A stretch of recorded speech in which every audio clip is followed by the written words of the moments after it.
Hi, so in this video I'll be showing you how to import and scan your uploaded documents. So we've already uploaded our document through email. Now by using the Continia document capture role, we can see that we've got one document ready to import. So if we click in here, what you can see is we've received an email from myself. Obviously it hasn't got a subject, it's given us some times. If we click import file, this is going to import it for us. And then it'll be ready for us to begin scanning and registering. So now that's done, we can see the ready to register tile has got one. So we're going to open this. Now what I'm going to do is create a new template, as I've already got one set up, but I'll create a new one to show you how it works.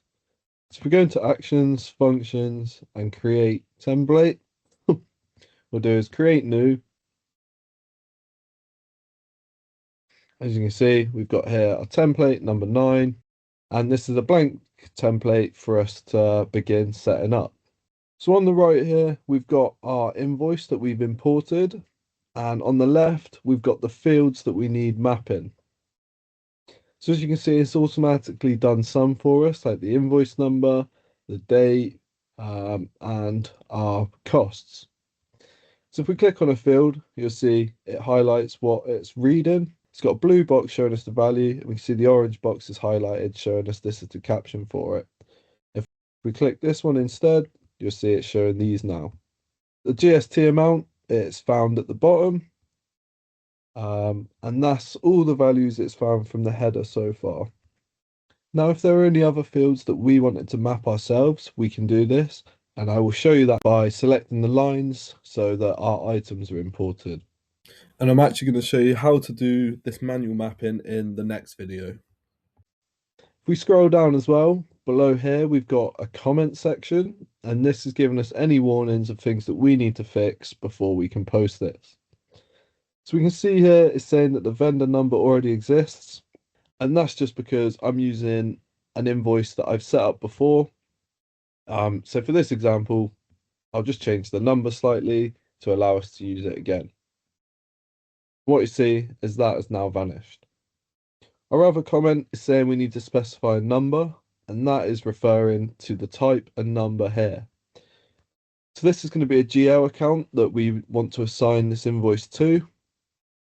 So we just select GL account, and then we find one that we're happy to post it to.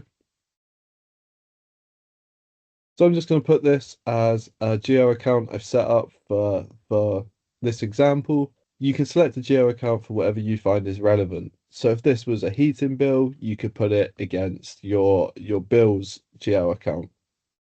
So you just select this, and I'm going to say I actually want this to be the default account. And this means anytime we import an invoice for this vendor using this template, it will assign that GL account.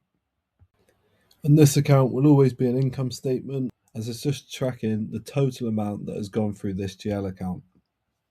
So as you can see, now the comments are gone, and we would be good to post this.